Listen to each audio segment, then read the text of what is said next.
Good evening, Assalamu alaikum, peace be on all of you. My name is Muna Adi. I am one of the co-founders of the Speakers Bureau. I am also an anthropologist, and my day job is a physical therapist. In my research in anthropology, I study Muslim Americans, but I also study America's religious history and religion in the public sphere. Azra asked me to speak tonight on Muslim American history in honor of Black History Month. And you might be thinking, what do the two have to do with each other? Well, Black history is also part of Muslim American history, and since Black history is American history, unfortunately we only dedicate a month to focus on it because our public curriculum as well as our educational system does not give it due attention. So we try and focus on it for a month to bring that history alive. But Black history is, of course, American history. And Muslim history is also part of American history. And so in recognizing these connections, we have a better picture of our nation's history with all of its different tracks. You would be hard-pressed to find information about Black history that does not have Muslim figures. And this is one of the images that circulate online for celebrating Black History Month, and you might be able to spot a couple of Muslims there. Can you see them? Mm-hmm. Who? Muhammad Ali. Muhammad Ali and Malcolm X. So those are the iconic figures of American Islam, but Muslim history extends deep into American roots. Has deep American roots. In Islam, one of the verses that Muslims often repeat, and it's actually also repeated during the inauguration prayers, interfaith prayers, and this is a verse in the Quran that says, يا أيها الناس إنا خلقناكم من ذكر وأنثى وجعلناكم شعوبا وقبائل لتعارفوا إن أكرمكم عند الله أتقاكم, which means, O mankind, behold, we have created you all out of male and female and have made you into nations and tribes. Why that diversity? So that you may get to know one another and know that the noblest amongst you, what differentiates you, these groups and nations and tribes, in the sight of God is really your deep consciousness of God. And since this is an interfaith activity, it behooves us to think and reflect on that diversity is a divine plan. The fact that we have diversity not only in our colors, but in our languages, in our features, and in our cultures is all part of a divine plan. And part of that divine plan is the diversity is a struggle for us. How do we learn to live with each other, recognize each other as divinely created and as part of this divine plan? And so in getting to know one another, you can't really get to know one another without knowing each other's stories. And so tonight we will share with you some highlights of American Muslim story, because it's very difficult to actually tell the story in its entirety in an hour or even in a day. I mean, you need a year-long semester, a year-long course in order to try and capture some of the complexities and the diversity of that history. A lot of times people, when you think Muslim, what do you think? No one will take offense, but what do you think in terms of like where they come from, where are they, what's their ethnic or racial makeup? Arabs. Middle East. West Africa. West Africa. That's actually a little more diverse Usually, Muslim is a brown Arab, usually more of like even not just Arab in general, but more of like Saudi Arabia. That's what people think. Yeah, the Persian/Arabian Gulf. But people don't recognize that African Americans, black Muslims, and specifically African Americans, make a significant percentage of American Muslims. And that America's Islamic roots go deep. So some researchers think actually that Muslims, West African Muslims, have had contact with the native peoples of the Americas. This individual here, Mansa Musa, was a king who, you will see if you do some research on it, he was like the richest man alive. He is known for going to Egypt and giving so much gold, just handing out gold coins, that the value of gold dropped for years after that. He commissioned exploration voyages to find out where the other end of the Atlantic, because now they're in West Africa, so of course the eastern side of the Atlantic, and wanted to see what is on the other side of that. Many established researchers what some West Africans call hard-nosed historians, will tell you, no, there is no archaeological record of this. But West African scholars are unearthing some history that shows that there are some evidence that West African explorers have made contact with the native people of the Americas long before Columbus did. Now, history is always contested, and who writes the history is the ones who tell the stories, right? So these roots would for sure be left out. The Vikings. Yeah, exactly. Columbus discovered America, right? There was no one here before, apparently. But even after that, Columbus himself had Moorish captains and Moorish sailors on his teams, because the Muslim Spain, Muslims were in Europe for a long time, and so obviously that knowledge and exploration and voyage tools and maps were very useful to Columbus also. And there's also Estefanovic, who is what was called Stephen the Moor. He was a Moorish is Moroccan, Spanish were called, because Muslim was, Spain was part of the Muslim Empire for about 800 years. And people from that area were called Moors. And he was sent by a 1539 Spanish expedition to the Florida and West Coast. And actually in his explorations, he made it to this area. Yes? I have a question.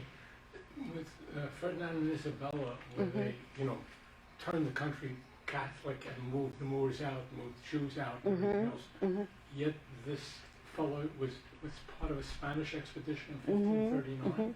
So obviously people were given the choice to either convert or be killed. So there were people who had Islamic roots who concealed their religions also. Yeah. Okay. There is also,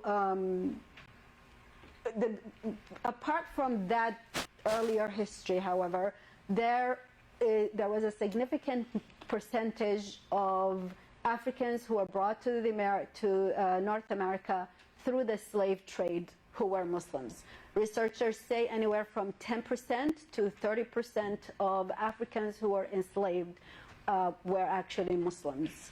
And while slavery was not, transatlantic slavery was not the first episode of slavery, what made it unique was that it was racialized. Because slavery has existed for, as long as humans probably did. But it wasn't a particular group of people who were who were enslaved. It was, war captives. So whoever won captured people and enslaved those people. So there may have been, whites who enslaved blacks, blacks who enslaved whites, blacks who enslaved blacks, whites who enslaved whites. So slavery has a long history in human history. But what made this was the massiveness, its economic links, because it was an economic system. Slavery was an economic system that became racialized and differentiated poor people who were in indentured servitude as white and black, and that legacy exists with us today.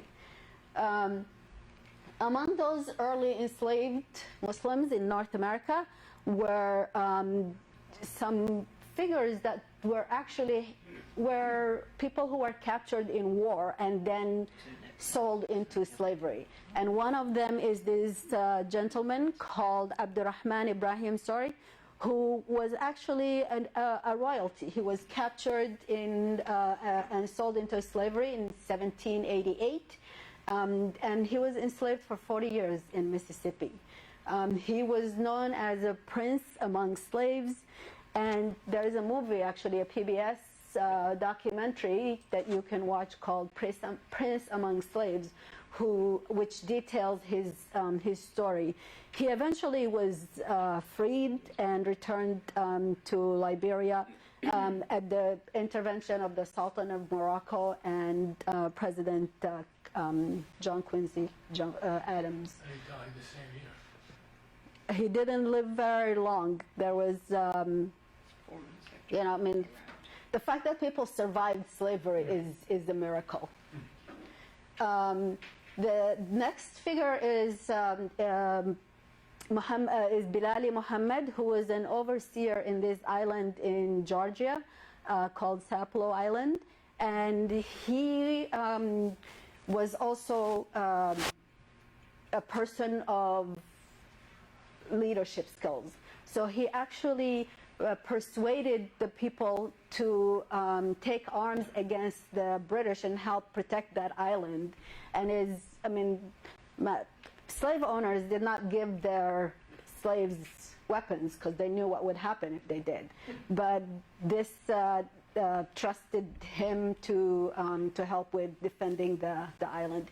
He's an important figure in American Islam because he wrote, and a lot of these people were educated, and they were educated in the language in Arabic, which is the language of the Quran, and which is the language that educated Muslims at the time were fluent in.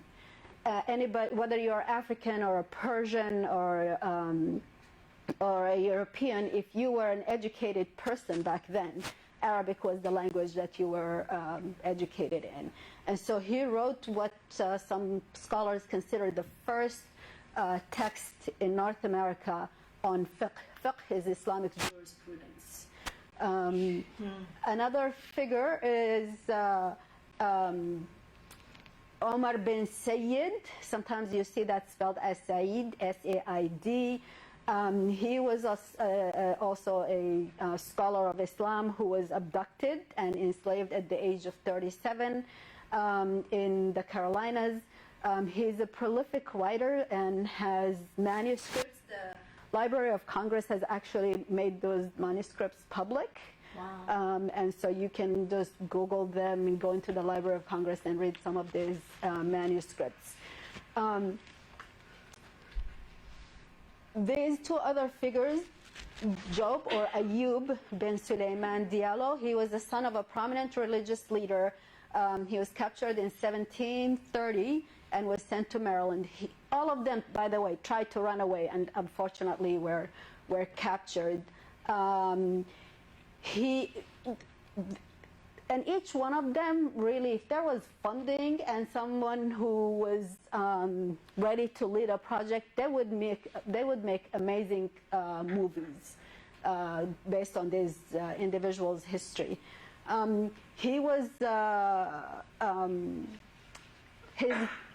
he tried to run away, was caught, brought back. They discovered his, background, that this is an educated individual who probably has come from notable family. So he was allowed to write a letter that made its way to the Royal African Company, the British, basically, and that letter then was a way by which he regains his freedom. But even that is so complicated. I don't have the time to go into it. But he eventually gets freed, but not without a lot of struggle. The other gentleman, Yaro Mahmoud, he was also a son of a wealthy Muslim family. He was captured in 1752. After 40 years of enslavement, he was freed at the age of 60. He saved, he worked hard and saved his money and become actually quite well off and a financier, owning some stocks in a bank. So that's the early history. Now, even though 10 to 30% were Muslims, the stories that reached us are few individuals.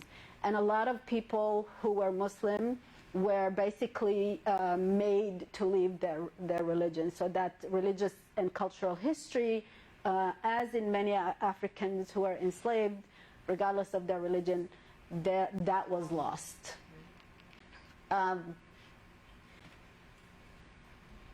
In the 20th century, there were different tracks into American history, and there's a lot of interconnections between the Muslims who come to the country through immigration, as well as African American Muslims, African Americans who embraced Islam. There are several early movements, including the Moorish Temple, the Moorish Science Temple of America, which was a religious and nationalistic movement to uplift black people by creating a narrative that they are actually Moorish. They are descendants of noble people who have links to, rich civilization, and help them rebuild what was what was stolen from them, that history, that connection, that where you came from and who your people are, which is essential to anybody's personal identity. There was also around that, not too long after that, there was what's called an Ahmadiyya mission to America. Ahmadiyya is a sect that's majority in India, or started in India, but it's in India and Pakistan area. And Sunni Muslims have, creedal issues with them, issues on creed and so forth. But in terms of history, they are part of American Muslim history also. And so there was a mufti who is a religious scholar, Muhammad Siddiq, who was sent to the U.S. in 1920. Prior to his arrival, he was in communication with Alexander Russell Webb, who was a U.S. ambassador, but he is considered, at least known, historical figure, the first white American, basically, to convert to Islam.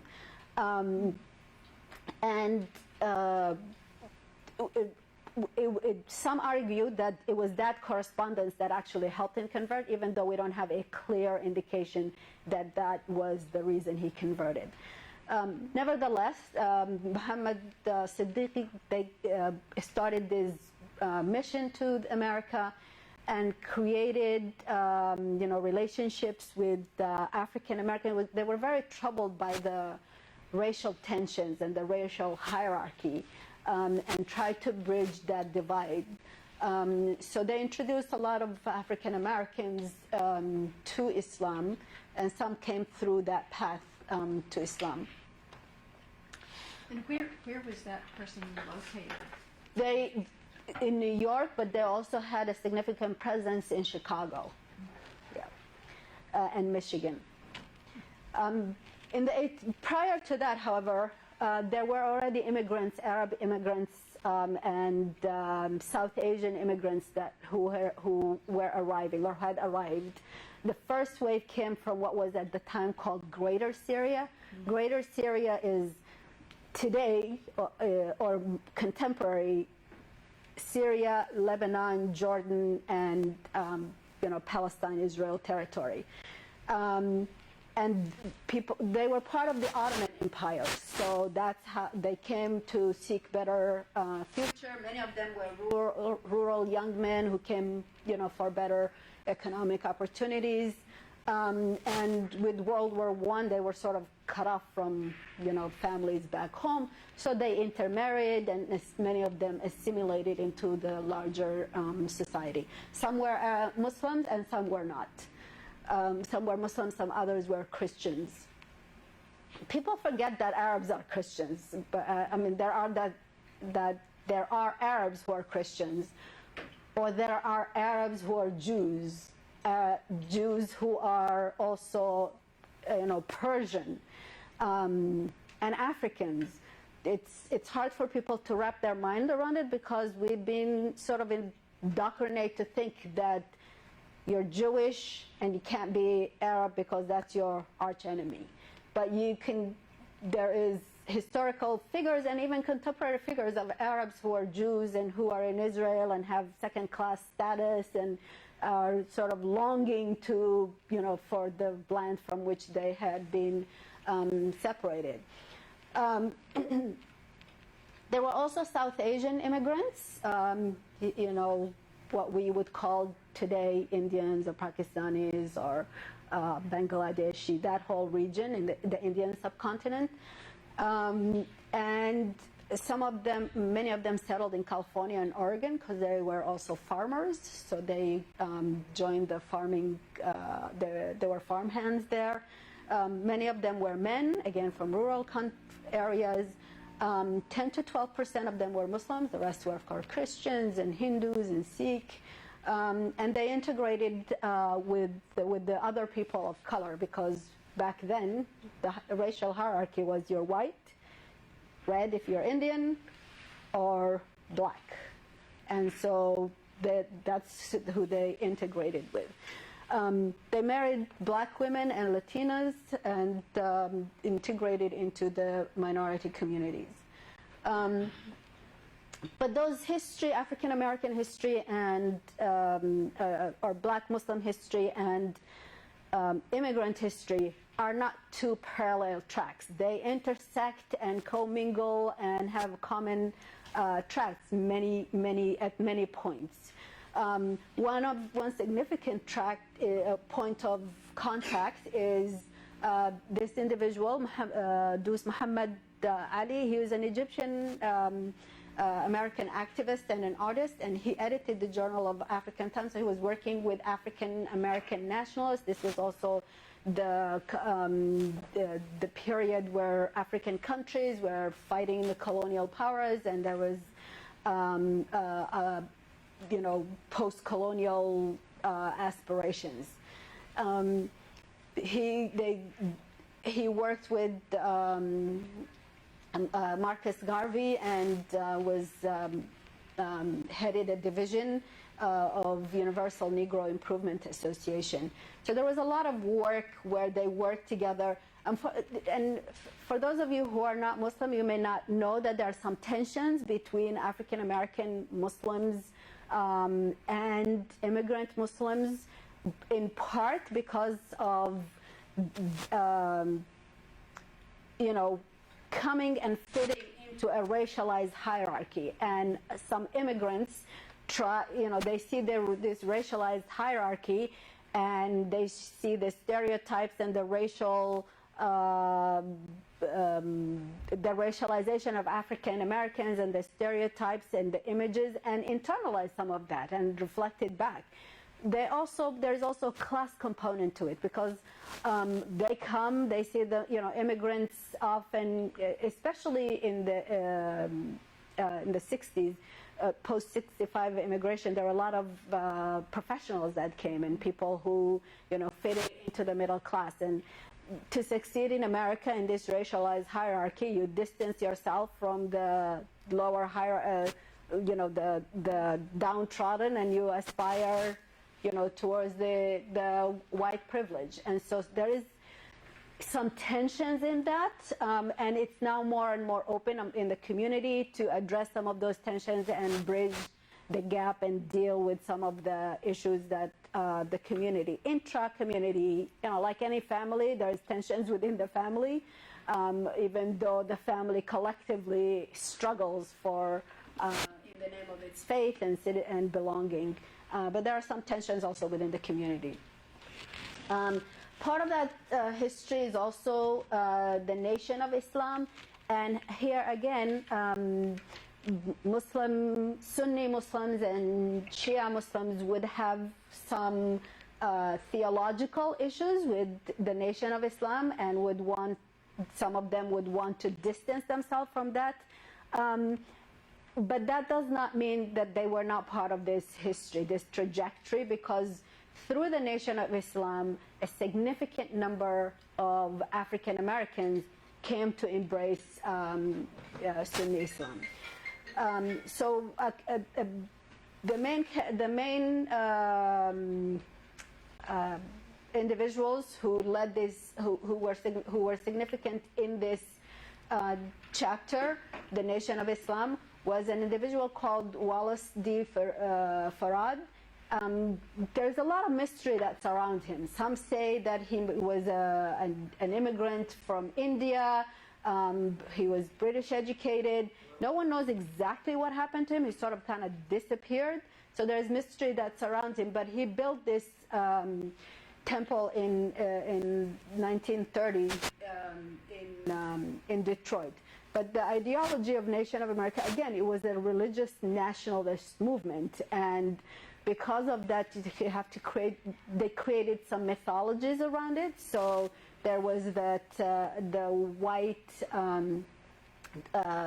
black was the original man, and white people were created from that, and the white devil, all the things that all the negative things that about the Nation of Islam is in part of this narrative to uplift people who were told for so long that they were subhuman. They were not even really human beings. So they created this mythology to lift up the people and give them dignity and self-definition, so that they can say who they are rather than being told that you're not even a full human being. After he died, the Nation of Islam was founded by Elijah Muhammad in 1934, and this is how Malcolm X came into Islam. And I think many of you know that history. There isn't enough time to go into it. One of the children of of Elijah Muhammad was his son, Warithuddin Muhammad, who after Elijah Muhammad died, basically did the largest communal conversion probably in history, where the majority of African American Muslims, who were in the thousands, maybe even not tens, maybe even hundreds of thousands, and brought them into Sunni Islam. One of his teacher was Dr. Jamil Diab, who actually lived here and was the imam for a long time at the Jawharat al-Islam, which is one of the two first mosques built in Arizona. There's also a lot of connections, actually. So this Elijah Muhammad and Warithuddin Muhammad were in Chicago, but Elijah Muhammad had a summer home here in Arizona, which later Warithuddin Muhammad, W.D. Muhammad used, his son, and eventually became Farah Khan's home. And it's in South Phoenix, so in Roser, it's a historical building there. What year was the mass conversion? I think I read so many dates today. It was in the 70s. I think Warithuddin Muhammad moved the people into by 75, I want to say, or 76. Um, the Nation of Islam, you can disagree with its theology, but what it did was it uplifted the people and tried to instill in them self-empowerment, economic empowerment. They encouraged people, black people, to own their shops and their manufacture and restaurants, and encourage the community to go and shop at these places so that you're building this economic infrastructure. They also had schools. One of the and some of this, the Sister Clara Muhammad education system has been phenomenal in educating generations of Muslim Americans, black Muslim Americans. Is that a network of schools? Yes, yes.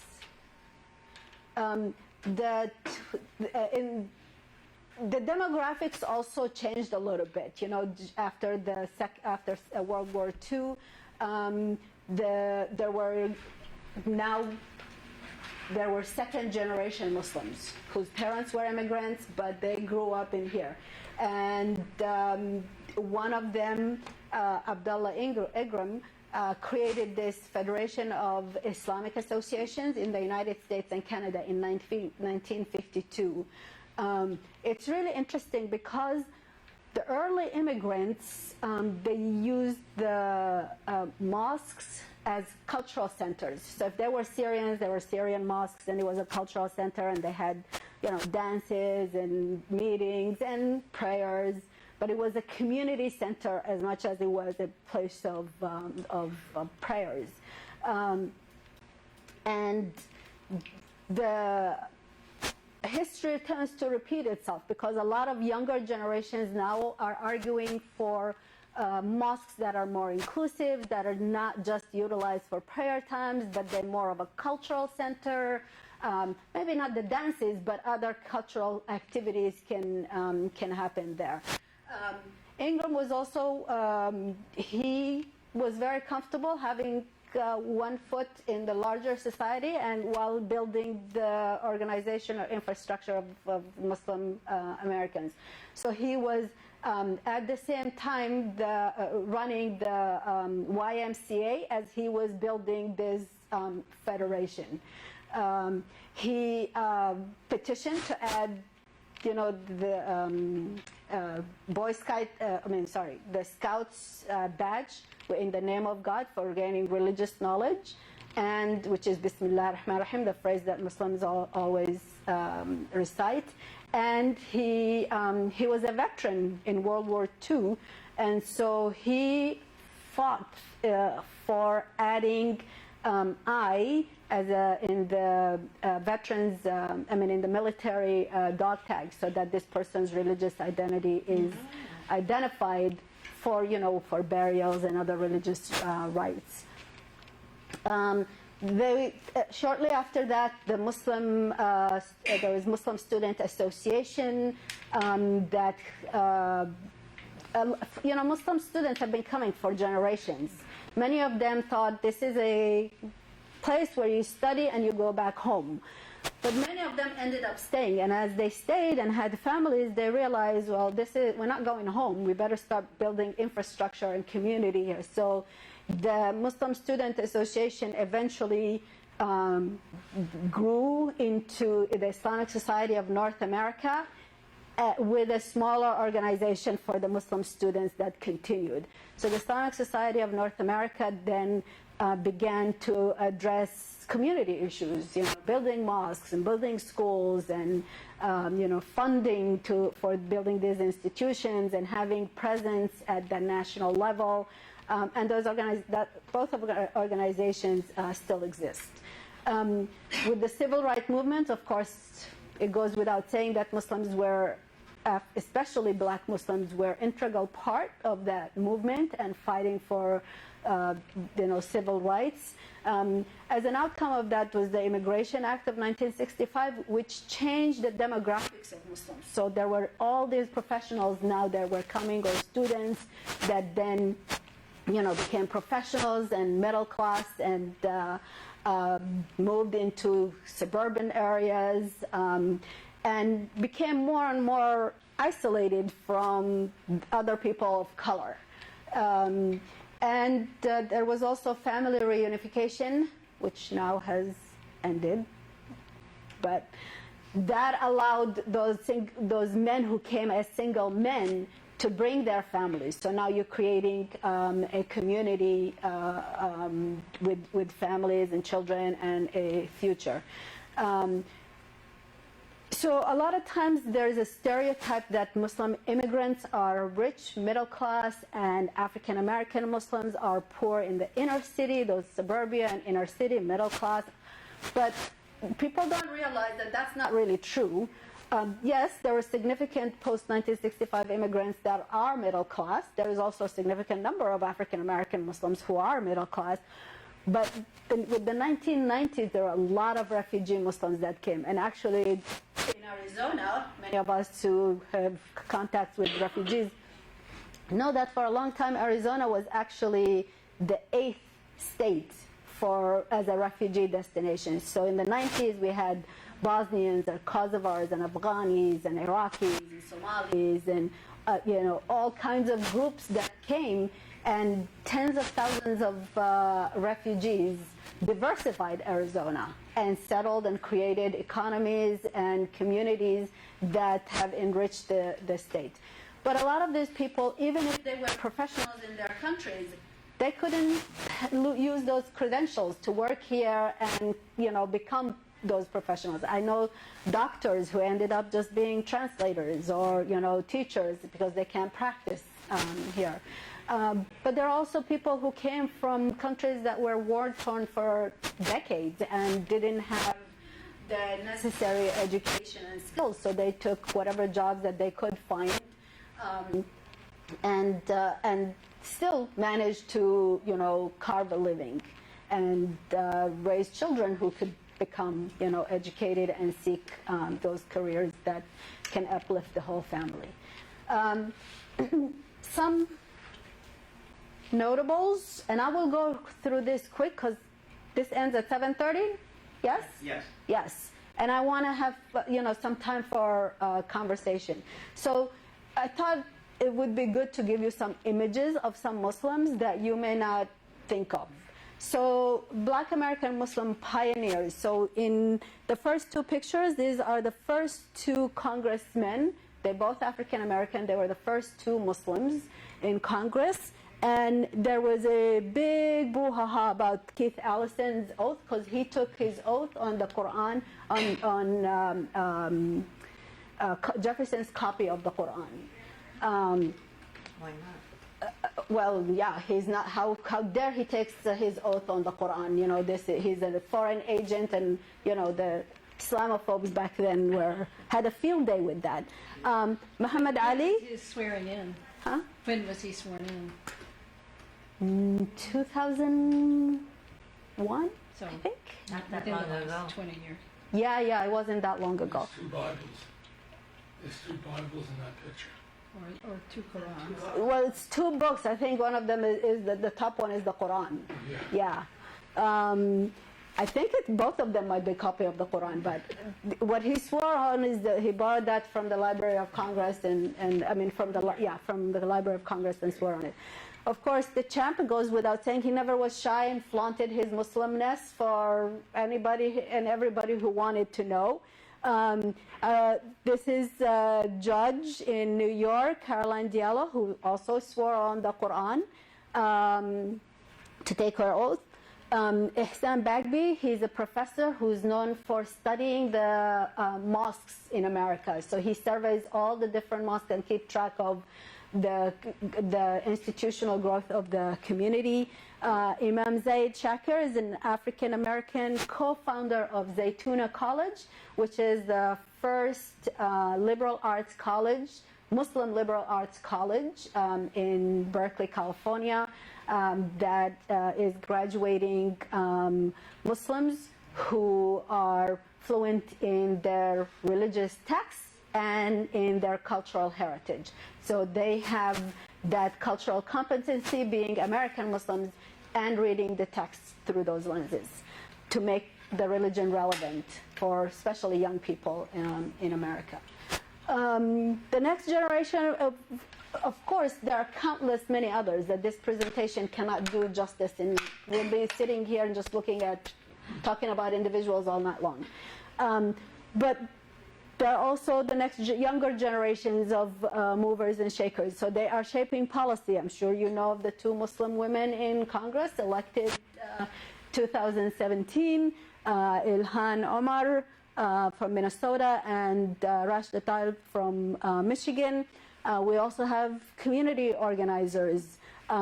This young man here, Rami Nashashibi, he's a McCarthy genius. He got a grant. He has an organization called Iman, Inner City Muslim Action Network in Chicago, on the south side of Chicago, and doing amazing projects there, serving the community and creating, they have projects for re-entry for formerly incarcerated people. They have art studios for young people. And every 2 years, they create this massive art festival called Taking It to the Streets. And they use art as a form of civil action, as a form of activism. That little picture that you can see is Ayan Hirsi's daughter, Isra, and she is the co-founder of a climate youth strike. So she's out there doing her own political activism independent of her mother. And some figures that you may not think of as Muslims, because both Muslims and non-Muslims have begun to stereotype all Muslim women as head covering. So if you're not covering your head, you can't be Muslim. Or at least you're not thought of as Muslim. But there are, as many Muslims there are probably more Muslim women who don't cover than there are those who cover. But among those who don't cover, who you may not realize is Muslim, is Amna Nawaz. She's a PBS reporter. She was one of the journalists who ran the debate that was sponsored by PBS. And she's on the PBS NewsHour. Yes, PBS NewsHour. She does some programs outside of that, but she's a main feature in PBS. I think Biden tried to correct her when she said Afghanistan, which is the proper pronunciation, and he's like, Afghanistan? She's like, Afghanistan. He tried to correct her. Yeah, he tried to correct her. Nice. Other young people who are working diligently both in the community and outside fighting racism is Marjorie Hill and Namira Islam. They are from Michigan, or in Michigan, and they run this organization called Muslim Anti-Racism Coalition to fight racism both within the community and in the larger society. Representing the nation, I'm sure many of you know of Ibtisam Muhammad, who is the fencer. She was in the 2019, the last Olympics. Yeah. She was in the last Olympics, and Saber. but as I said, because the hijab has come to define women, another figure who was also competing, and there wasn't a whole lot written about her, is Delilah Muhammad, and she actually brought the gold medal home. Wow. She's a field and track runner who broke a world record, but there wasn't much said about her. We're proud that Ibtisam won, but we also, it's just as important to highlight the other. She was the first. Ibtisam Ibtihaj was the first Muslim American woman to compete wearing in the hijab. But she was not the first Muslim woman to compete in the Olympics, nor was she the first hijabi or covered woman, Muslim woman to compete, because there are Muslim women representing other nations who compete. Telling American Muslim stories. If you have Hulu, there is a series called Rami, And it's this young man here, Rami Yusuf. It's the story of an Egyptian American Muslim man. You know, it doesn't represent all of Muslims, but it's showing his, it's sort of in part based on biographical, but it's not entirely biographical. But he addresses a lot of issues that young American Muslims deal with, and it's he just won a Golden Globe. Qasim Basir is also a young African American filmmaker, and a few years ago, actually, the Speakers Bureau hosted his film. It was called Muslim, and it was a story of an African American Muslim family. Muslims also serve in the military, in every war from the revolution onward, which most people don't think of Muslims serving in the military. There are over 6,000 in all branches of the military. Arizona Muslim history, and I'm going to go really fast now because I'm running out of time. There is a monument on Cortez, Arizona called Hajj Ali, which is actually for Hajj Ali. That name was sort of truncated. And he was a Syrian Muslim man who was employed by the military to survey the desert, and he brought camels because back then, this is in the 1800s, because the camels are tolerant in reliable transportation in the desert. There are over 29 mosques and Islamic centers, 2 full-time Islamic schools, and countless nonprofits. Of course, the Islamic Speakers Bureau is one of them. With the 2017 election and the growing Islamophobia that started, post 9/11 and reached a crescendo over the past few years, Muslims try to find solace not only in their faith but in some of their historical figures. And Malcolm X is celebrated. Young Muslim Americans of all backgrounds see in him a way to be authentically Muslim and authentically American and stand up for, social justice and not being overwhelmed by, negativity and the challenges that they encounter. And this is one of his phrases. There is no better way than adversity, because Muslims see themselves currently in a lot of adversity. Everywhere you hear, Muslims feel like they're under siege, whether they're in India, they are in China, in Europe, in the US. And so these words give them some solace to think that, with every challenge, with every adversity, there is a seed for opportunity and for improvement. And the movement that was started during the civil rights movement continues, of course, until today, and Muslims play a big play a role in that. We could do a better job and be more engaged. So there has been a gradual and growing trend towards civic engagement. But in addition to service in the military, cultural contributions, did you shed blood for this country, basically, is a way of belonging. Did you defend, did you fight, is one way of belonging. Another way of belonging is, did you make cultural contribution? You can say you're from here, but what is the evidence that you are from here? Did you fight for this land, and did you contribute? So some quick highlights of Muslim contribution. So Muslim jazz musicians and artists have a long track. This is just the latest chapter in that, and that is Muslims' contribution to the hip-hop industry, because hip-hop is the music of a generation. It's a protest music. And if you read the history of it, it came out of a lot of struggle in when in a post-industrial communities that were left to fend for themselves.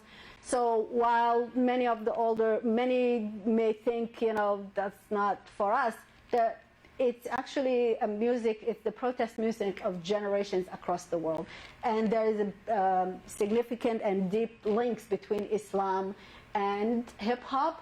And Malcolm X figures prominently in that history. And it's both men and women who are involved, Muslim women and men, immigrants and African American, not immigrant, those of immigrant background and those of convert background, both involved in that. Maybe hard to think of Muslim punk and country, but there are. And also Muslims in comedy. These are stand-up comedians. The title of Axis of Evil, you might remember from the Bush era, this idea of the axis of evil. So they appropriated it and made a comedy troupe out of it.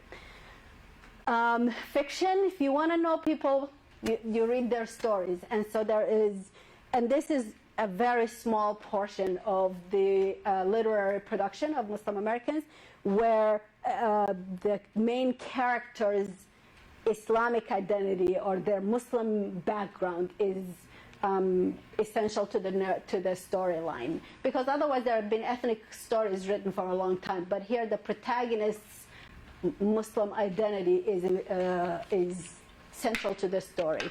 There are also male fiction artists, and even though there are more female fiction artists, somehow male fiction work gets more coverage. There are also nonfiction work. These two, Love Inshallah and All American Muslim Story, are actually interesting. They're an anthology where there is like 30, the men is 45 essays written by Muslim men of different ethnic background, and they telling their stories. So those two books is a good way to get a flavor of the diversity of the community.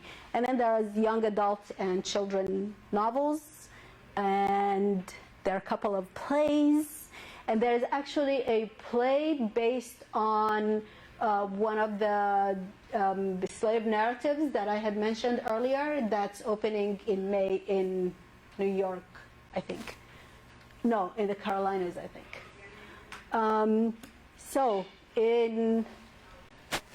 To wrap it up, we ran through centuries of history in 45 minutes. So this was more just touch points rather than telling a full story.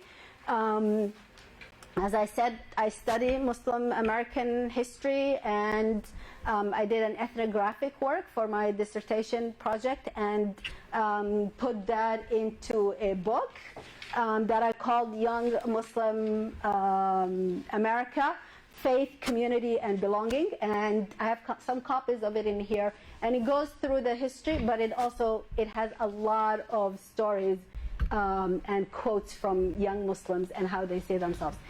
And the focus of my book was very deliberate because I wanted the stories of the children of immigrants, the children and grandchildren and great-grandchildren of immigrants in conversation with the children, grandchildren, and great-grandchildren of converts. Because while their parents have different stories that brought them to Islam or brought them to America, they share being Muslim, the descendants share a history of growing up as Muslim and as American, and all that brings with it. So we have a couple of minutes, and I will stick around, so we don't have to leave immediately, but I'm happy to answer any questions. That was wonderful. Thank you. Thank you. Very interesting. Thank you. I don't think I did justice to it, but I just wanted really more exposure. This is more of a survey. Yeah, a couple of months, probably day and night. Where did you study? I did my PhD at ASU in the anthropology department. What happened to the camels? What happened to the camels? Did they I think there may be some of them still around in the wild in Arizona or in the Southwest.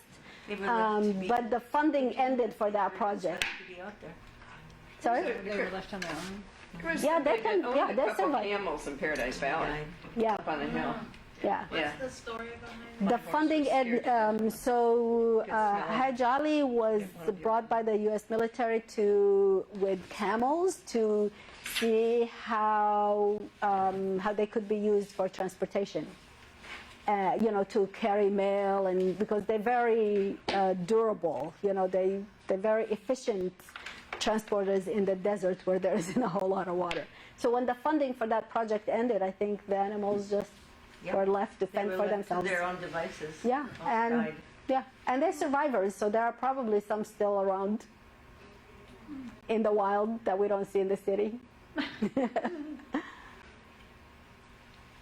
I recall having attended a program out at ICNEV where they had a similar presentation of prominent Muslim Americans that included a number of scientists. Oh yes, And my husband was with me, and he said, "Oh yes, we've invited him to the distinguished lecture series, to speak at the distinguished lecture series in the chemistry department of ASU." And he ran through, he kept going through slides. He even found like 4 people who had all been yes. distinguished lecturers at ASU. There are scientists, architects, physicians who played a significant role in many, in their fields, being Muslim, of Muslim background. The NIH, the National Institute of Health, was led by a Muslim physician, and Muslim, professors educate generations of Americans in every university. There are also Muslim teachers. There are Muslim doctors who are treating your kids, and often you may not even know that they are Muslim, because if it's Muhammad, you'll know he's a Muslim. But if it's if it's another name that doesn't sound the stereotypical Muslim, which many names are, then you wouldn't know. I mean, here this is Lubaina Fawcett. She's a physical therapist. You will never think her name tells you anything that she's a Muslim, but she is. So Muslims are in every field that you can think of, from high-paying jobs to your Uber driver and your taxi driver and maintenance man. One question: when most of the people were brought as slaves from Africa, were they pushed into Christianity in this country? Well- when you think of it, and when you see movies and all that, you don't see anybody as Muslim in the old Right. movies. I mean, Yeah. I mean, if you watch Roots, you'll see that there is that how the religion and culture was stripped out of individuals. But you don't have to necessarily push Christianity on them. You just strip them of what they came with. Right. And little by little, what's left has, when you create that vacancy, something has to take its place. So, yeah. But African American religion, African American Christianity has its own flavor. Very much. And has been a religion of protest. I mean, it's not your, it's not a docile religion. It's a religion that also was instrumental in pushing people to fight for their rights. But a lot of Muslims were stripped of their religion because they came, many of them were educated in their religion, but it's also, it says, La ilaha illallah. There is no deity but God. You can't own me, I was born free, kind of a mentality. They come with that, and where, they led some rebellions in the Americas and created a lot of pain for their slaves, for their masters, because there's no master but God. we were in Washington some years ago when they had a thing on Oman. And I found out that slavery was in existence there till 1960. Oh yeah, slavery. As I said, slavery has been right. 19th century. Right. No, slavery existed, and even today it exists in different forms. Yeah. Yeah, and even these days it's think of sex slavery and the sex trade. I mean, that is just a different form form of slavery. But yeah, slavery didn't just come through the Atlantic to the Americas. It went to different branches.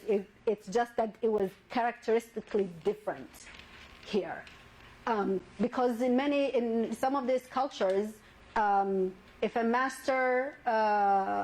enslaved woman has a child of her master, that child is free. Right. But here you're just born into slavery and continue. Right, and I think a lot of scholars have noted that in the ancient times, as you say, the slave became probably enslaved because that side of a power struggle lost the Right. war. But it wasn't something then that had you in that condition all the rest of your life, nor certainly not to say that every descendant you had was going to be a slave Right. generation, Because it was an and that was a really big thing, at least from the writings I've seen by scholars that says this was a real shift It was. in what slavery meant. And then to find that really, it was called black gold. Yeah. If you could have people do all that work and you make money out of it, and it just became a very different thing. Yeah. And people throughout human history differentiated themselves. There were clan differences, tribal differences, all kinds of ways that societies stratified and differentiated themselves. But the idea of racial differences, that is relatively recent in human history. The idea that there are black, white, red, yellow, and with those colors there are certain characteristics that are associated, and there is this hierarchy where the white is, intellectually and in human capacity is superior to everyone. That didn't exist throughout human history. That's a more recent phenomena. That doesn't mean that groups didn't think they were superior to others. It's just different. Yeah, but you didn't dehumanize. Exactly. We dehumanize Yeah. the black. And use science, by the way, measure of the head size and all sorts of things to argue that this person is inferior. Even though you think, we left slavery, thank God, those people, what was wrong with them? How could they enslave other human beings? You would be surprised to think that a lot of these ideas of hierarchy persist. Not only through racism, explicit racism, but even physicians. There was a study done a couple of years ago that showed medical students thought that black people have thicker skin and they have higher tolerance for pain. They don't really feel pain. Wow. These are Today, they believe that? yes, the medical students that they surveyed in this study believe that. You might think, oh, that's just dumb, but that has ramifications because the patients that they take care of, they don't take care as good of them, as good of a care of them as they do of patients that they see. They are like us. They feel the pain, give them what they need, take better care of them, listen to them. So there's all kinds of ways that legacy continues to exist with us. There was a description, I'll go back that far, Second World War, how to tell Japanese from Chinese, and it was the difference in supposedly the slant of the eye, which really was a crock. Right. But that was part of, so you could know who was who. Yeah, yep. Any other thoughts, questions? The one gentleman who had been enslaved for 40 years and then just before his death returned to Liberia. Mm-hmm. Was the founding of Liberia by Muslims or other? No, it was American. Yeah, blacks who American. formed Yes, Liberia. American That had a religious freed overlay. slaves who, wanted and were encouraged to go back to Africa. Yeah, Yeah. that's a very nuanced story. Yes. Was there a religious component to that No. repatriation? No. Was there what? Anything to get them out of the country. Religious Yeah. component? Was it No, but there was considered a a Christian racist or a component Muslim to it. nation? Yeah. There's a racist component Sure, to it. yeah. Yeah, That, yeah. yes. Yeah. We'll help you The leave. prince didn't. We'll help you leave. Yes. Go there. The prince never got all of his kids or grandchildren back. No. Just His him. wife Wife joined was- him. Yeah. It's He really. wouldn't let his kids and Yeah. grandchildren and The Yeah. whole generation, they wouldn't allow any of them to Yeah. read anyway. No. And you know, a lot of times, I mean, even among Muslims, people see the legacy of slavery as somehow a liability to African Americans. Oh, you have, you know, slave heritage. What people don't realize is that the people who survived slavery and this horrible genocide had to be the strongest, Exactly. most creative, most, you know, enduring genes to make it this far. This is a survival stories, and that should garner a lot of respect, really, from everybody. And instead, you know, they're still looked at in many ways as they erase from American history. You don't go and learn this stuff in the history. You forget the Muslim part, the Islamic part. You don't learn the contribution of African Americans in the public school. You know, you don't learn as a young black kid sitting in a school. You're not seeing people who look like you talked about by the teacher or in your books, which is why this month is really significant. So I encourage you to read, you know, books written by African Americans, watch documentaries. There's Netflix documentary if you have Netflix. There's 13th, which talks about how slavery might have sort of ended, but the system didn't really completely go away. It recreated itself through the Jim Crow and recreated itself through the incarceration system, and continues to self-perpetuate. And in surviving, the system thrives on dividing people. So in the beginning, it divided poor white immigrants from African American and the native peoples of the land, and continues to do that, because if they saw common cause, which they share, they're the ones who don't benefit from the existence of the system, then they would, you know, have collective action. But what do? You just keep telling them that they are enemies, and you know, they're here to take what's yours, and you keep them busy with each other, and the system, the beast, continues to thrive and ends up gobbling all of us. So I think it's part of our civic duty to know this history and to, you know, be activists for social justice and American ideals, because American ideals and realities don't, you know, they're not close. Yeah. Right. And I would say to people who might be thinking, Islamic ideals and Muslim behavior also don't match. So, you know, just like Christian ideals and Christian behaviors don't match, but we can't look at that and say, you know, what can we do?